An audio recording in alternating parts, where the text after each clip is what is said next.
Welcome to Pera's Playbook. This is your host, Alex Pera. Let's open up our playbook and see who our guest is. Please enjoy. All right. Welcome to episode 209 of Pera's Playbook. Today we're joined by Blanche Baker. She's an actress, probably most known for her role as Ginny Baker in 16 Candles, but she's also had roles in many other TV shows, movies, and plays. And we're going to talk a little bit about her career and some of the stuff she's done. We're happy to have her on the podcast. How are you doing on this Saturday afternoon?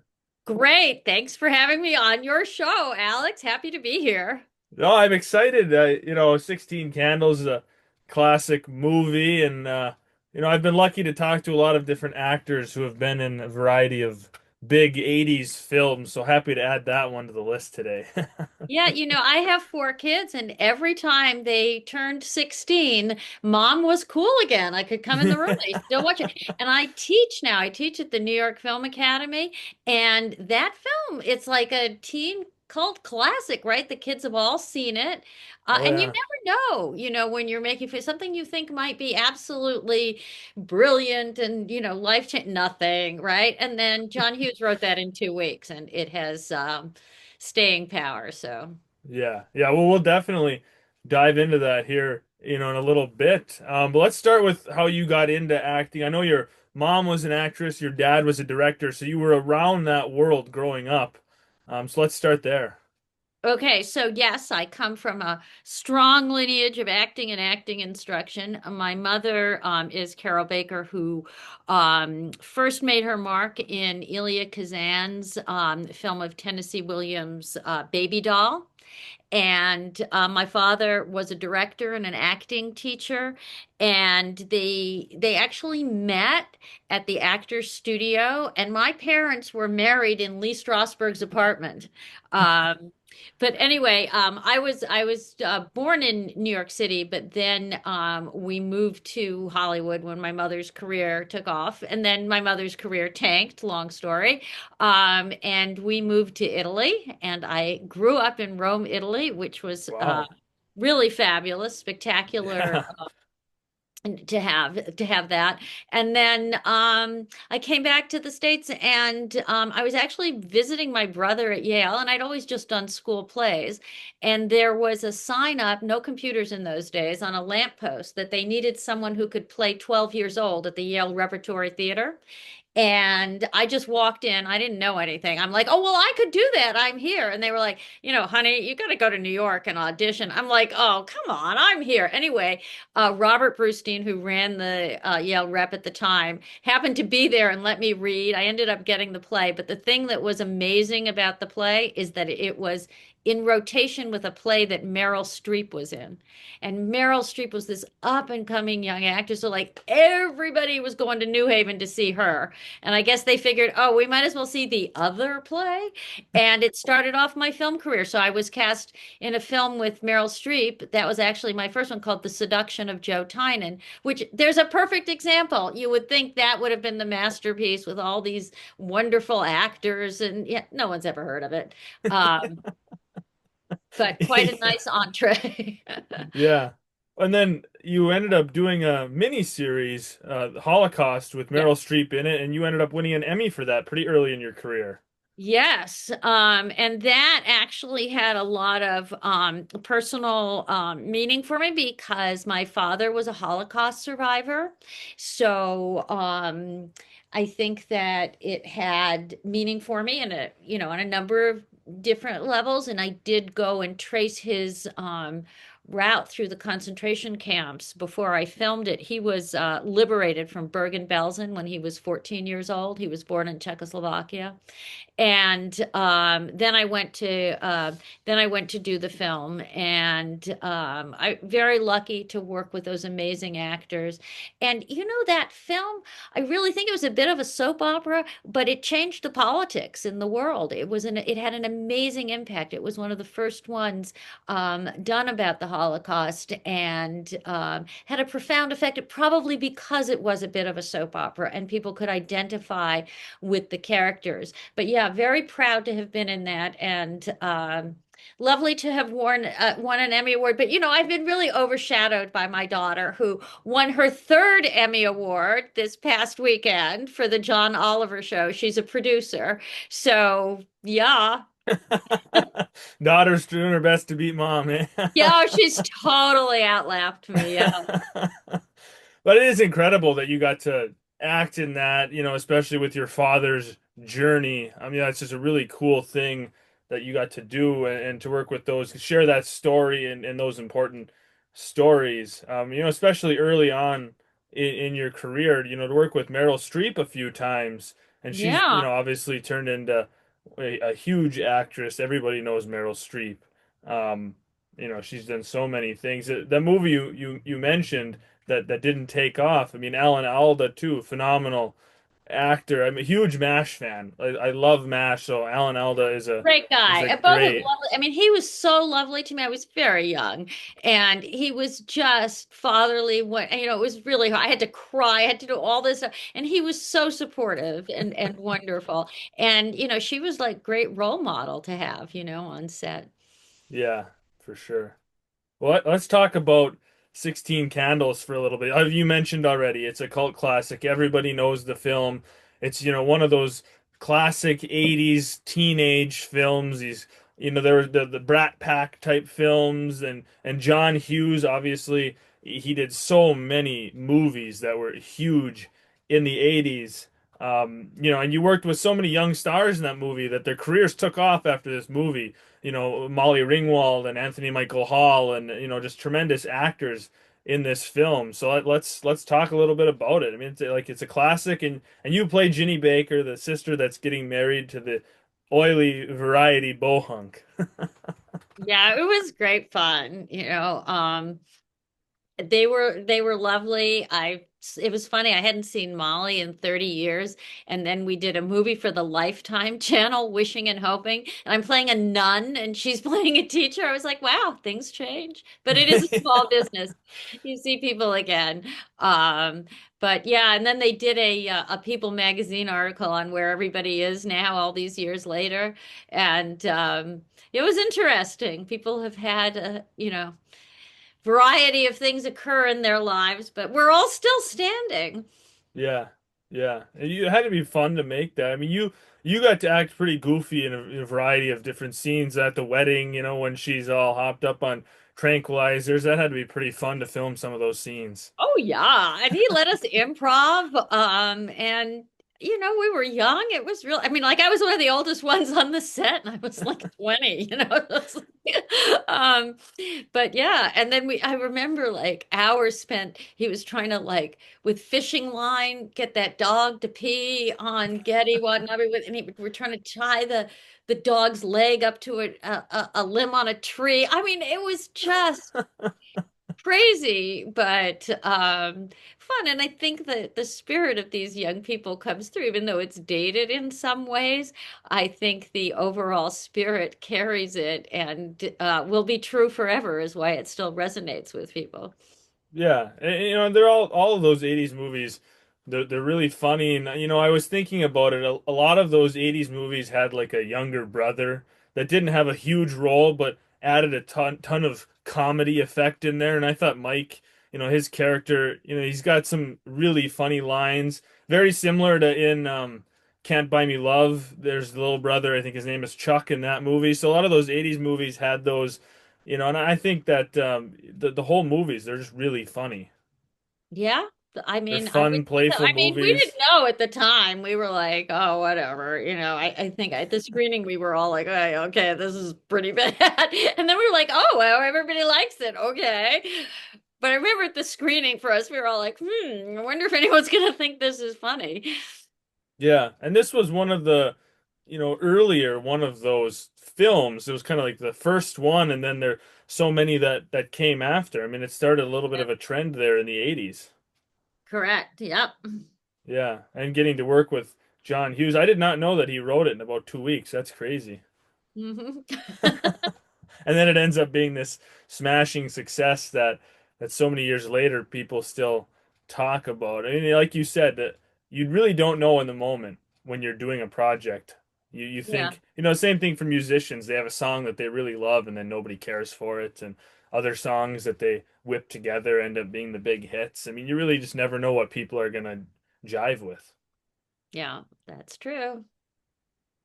So you did a, like I mentioned, a variety of other films with a lot of big actors, and one of those was you had a little role in Raw Deal with Arnold I got to Schwarzenegger. throw a cake at Arnold Yeah, right at his Schwarzenegger. head. Come on.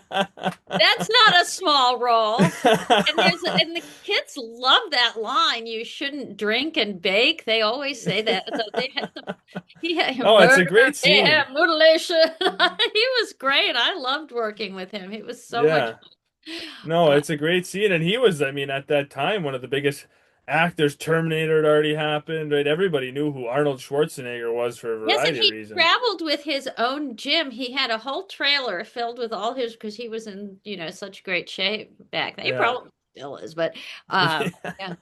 No, yeah, But that's he was awesome. a lovely guy, and I had just had my first child, and he was on set with me. He was like 6 months old or something, and he still has the picture up now. I hate to tell you how old he is, but my son Zane, he's 41. Oh my goodness! But he still has the picture up on his wall of Arnold Schwarzenegger holding him when he was 6 months. So yeah, I'm a granny now. But lovely to have had all these different experiences when I was young, and yeah. Yeah, I wouldn't get rid of that picture either. If, that's priceless. Arnold Right? Schwarzenegger holding you as a baby. How many people can say that? Right? Especially on a movie set. Maybe he held a lot of babies when he was in politics, but on a movie set, that's really cool. So, we already talked about All in All, the Meryl Streep. You had been in movies with Kevin Bacon, and Kevin and I had done a play together when we were young, called Poor Little Lambs. So that was another one. It was so much fun. I hadn't seen him in, 30, 40 years. And then I got to do that Taking Chance with him, which is a beautiful movie. yeah. Yeah, the soldier. Yeah. Yeah, I haven't seen it. When I was looking up, and I was looking at different war films a while back. I like historical films, war films, and that one came up on the list on Google, and I added it to my list. I'll have to watch it at some point. It looks like a It's a good film. beautiful movie, really. Yeah. Yeah. Did you also Real, do a it's a play true with? story. It's a true story. Yeah. No, yeah. No, I love true story films. So it's definitely added to my list. But my list is quite long. I feel like every time I do a podcast too, an actor will talk about a movie they did, and I'll say, "Oh, I've never seen that. I have to add it to my list." And then the list just gets longer and longer, and You there's seem only to so have much. seen a lot of movies, though. You have a lot of references. I am a big movie person. My family was always big. We'd always watch family movies together. I thank my parents for showing me all the 80s films and classic films. I grew up watching John Wayne westerns and war movies with my dad, and the 80s films with my parents and stuff. So yeah, movie night was always a big thing in our family. You did a play with Donald Sutherland? I did. I played Lolita, the title role on Broadway, and had to cross picket lines, women against pornography. But you know what? For me, this was an amazing experience. Edward Albee wrote the script, wrote the play. And I was working with Donald Sutherland. I mean, it was an amazing experience. It didn't last long. We closed pretty quickly, and people thought it was outrageous. But at that time, I think it was perceived as more outrageous than it might be today. It really was. It was really quite tame. And Edward Albee had a brilliant take on it. And it was very well executed, but it just people were protesting, they hadn't even seen it. It was just the idea of this material. Yeah, I love Donald Sutherland. He's a phenomenal actor. It's, obviously just passed away not that long ago, but he had a wonderful career. Yeah, I was very fortunate to work with him. Especially Yeah, with like something that it was so long because we were out of town first, so for months, and he was right. right, yeah. So across your career, you've done TV shows and films and movies. What did you enjoy doing the most when acting? Like, I did you enjoy on being on a set of a film more or being on a live play or I think when I was young, I really enjoyed plays. And then once I had kids, it was too hard. I was in Steel Magnolias. I originated the role, and I just couldn't, when it moved to the Lucille Lortel, I couldn't stay up that late. And when you have kids, you have to get up in the morning, you got to get them to school. I was like, oh, I can't anymore. So I was friends with Chris Durang, and I did a play of his a few years ago. But I really found that, the theater had to kind of go by the wayside once I had the kids, and financially, usually it's not what you can do, make in movies. And at a certain point, I was single mom with three kids under the age of 9. Then I had to like figure things out. I went back to school.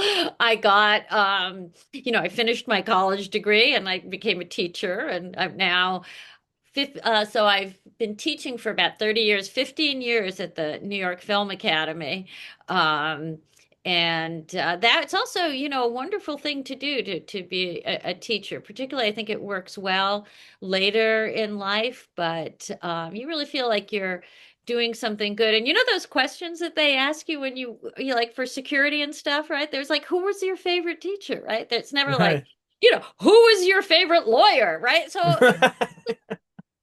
you feel like you do good, and I love being around the younger people. I know, like my kids are always surprised, like I know, certain terminology for things in music, and they're like, how do you know that? I'm like, well, because I'm like with my students all day. So that has been lovely. And then I've started acting again. I decided, my youngest one, as you know, is from a second marriage. He's in college.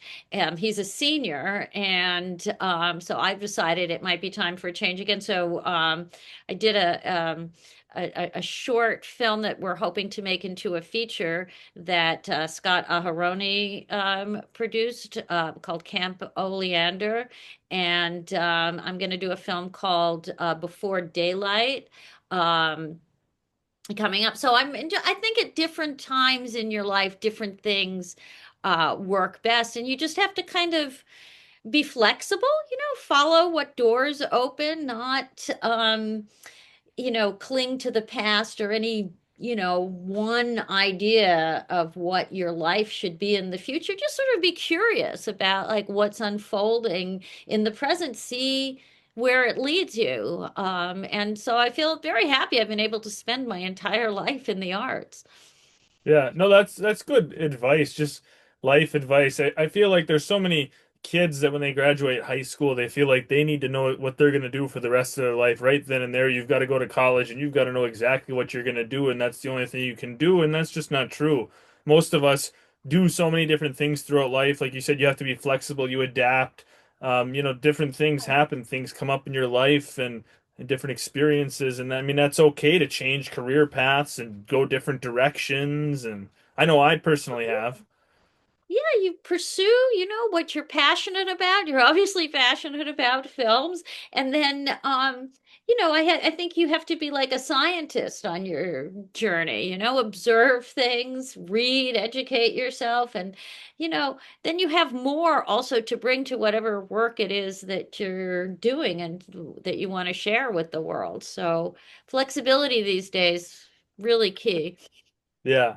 You mentioned teaching, and I think it's a great thing for actors and actresses to do, pass on their wisdom, but teaching itself is so rewarding. I work at a high school. I'm a paraprofessional, but I'm doing a program online to get my teaching certificate for secondary 6 through 12.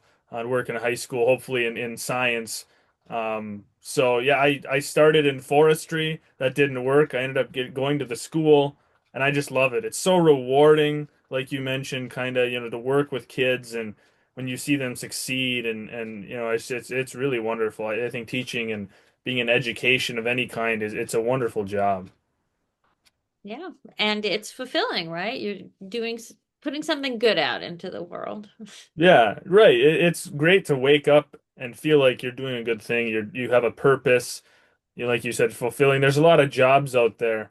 and a lot of careers that don't give you that wonderful feeling. Yeah. Yeah, we all know about that, right? Yeah. So are you now that you're getting back into acting, are you a little bit pickier with different films and roles that you do? Well, it's funny because I got agents again. My agency had actually closed. It had been so long. I had been with like Abrams Artists that became A3. They closed. So, um, actually, a few months ago, I got new agents. It was making me feel quite young to go around and say, hey, so I was excited to book the things that they put me up for. And no, I haven't been picky, but I've also just started back. I think just meeting new people and having these new adventures is going to be fun. And the agents, they vet so you're not going to end up in something where, you show up and it's a kid who just got a new iPhone and we're shooting in my backyard. So yeah, I mean, I don't have to be picky that way. They like vet it that it's a legit project, but yeah, no, I'm enjoying it. I'm also hoping to direct a film that I co-wrote called Girl in a Glass Box that was written by Ralph Lindia, and we're almost fully there on the funding. So I've been directing a lot because I direct one at the school that I'm teaching at. We do, I direct the students all the time in their short films, their thesis films. So that's exciting to think about directing going forward. I did a short film that went to a lot of film festivals about freedom of speech. That's relevant right now, called Street Right. And that inspired me to keep going and try to direct a feature. So that could be fun too now. Yeah, no, that's awesome. Exploring other opportunities. I mean, getting back into acting, doing more directing. And I think it really shows that like, the older you get, you don't have to slow down. You can keep going. You can try different things in life, whatever it Yeah. is. I'm a little crazy, and I'm negligent sometimes about my grandma duties. They're always like, "Oh, this grandma's always working and doing crazy things." Um, so I'm behind on some of the babysitting, but the kids forgive me because I keep it entertaining for them all. So. There you go. So when you're not working or teaching or anything, what are your hobbies? I mean, what do you like to do for fun in your free Oh, time? I'm an insane tennis player. I am crazy. Yeah. So I was out there this morning. In the public courts here. Um, my husband's not too happy about it because the guy I play singles with never has a shirt on. So if my husband drives like and he's like 20 years younger than me, but whatever. Um, but for me, it's that being able to focus on something. You're really focused on the ball, the game. So like everything else disappears, and you get into the zone. And I think they found exercise is good. And even though I get insane about it, um, I can still run around. And I find that because I'm very busy because I teach full time and I'm doing all these projects, it's also very social, not just the guy who doesn't play with his shirt on. But I have a really great group of friends that we play doubles with. And for me, that's a way to be social as well as, get my exercise. And you feel quite young running around that court. Yeah. Who usually wins, you or your shirtless Oh, friend? I am very competitive. I'm insane. Okay. But that arrow, it's a competitive sport. So, Yeah. Yeah. but anyway, I used to play on those USTA teams and things. So, but that I've had to put aside. Because also like the plays, so they're like all these matches at night. I'm like, oh no, I don't think so. Uh, I But at enjoy one point, tennis. I had like a ranking on the East Coast, which was Wow. amazing. Yeah, I know. Yeah. But That's yeah, my cool. parents, I wish they'd given me a tennis lesson early on. Maybe something could have happened, but I only Right. You discovered could it have been playing at playing at the Blanche. US Open, or who knows? Oh well. I think that's probably harder than being an actor. Oh my goodness. They Oh really yeah. have to have nerves of steel. Oh, Yeah. I That's like just incredible. watching. I'm like, oh my goodness. Yeah, no, it's an incredible. incredible skill. I like to play tennis just very leisurely, and when you play leisurely, then you watch the professionals do it. It's really astounding. It's incredible the control that they have, The and speed it's too, when you're there, yeah, like sitting, I like the outer courts at the beginning, you can't believe how hard they hit it. Oh my goodness. yeah. Yeah. No, it's really incredible. And then to receive that on the other, somebody serves it that hard and to be able Oh, to I receive it and hit know. it back, it's Wow, that like incredible. Ben Shelton with those serves and the game is so interesting. I mean, I used to love like McEnroe going crazy and cheering for Steffi Graf and all that. But now I have to say, Alcaraz and those drop shots. I mean, it's really interesting. Yeah. Martina Navratilova, I have to say, when she was playing, that was interesting because all that coming up to the net. But the game is much more. Well, I guess like everything, it evolves, right? And so Right. many interesting shots, and the serves are just crazy. Yeah. How's your serve? Oh, fantastic. No, my serve is not the strongest part of my game, but it's very consistent. Okay, so that's important. And you watch them play professional and you see that's, the point, right? But at our level, that I'm consistent, I'm not double faulting, I'm awesome. So, yeah. Yeah. And do you enjoy singles or doubles more? Doubles at my age, but that's also the thing that's social. Unless, of course, Right. it's my with my guy in the park here on a Saturday morning. Yeah. Yeah. That's what I'm more famous for in Riverdale, I have to tell you. Yeah. Is it playing tennis in the Playing park? tennis with my shirtless friend. Yeah. Oh, that's funny. That's funny. 16 candles? No. Tennis in the park with your Tennis in the park. friend. That's it. That's it. Oh, awesome. I really appreciate you taking a little bit of time out of your afternoon and coming on and sharing a little bit about your career and what you're currently up to. It's great chatting with you. Well, thank you. It was really fun to speak with you. Good luck with all your endeavors and with this podcast. And thank you for inviting me on. Yep. Thanks for listening. Please stay tuned for more episodes soon.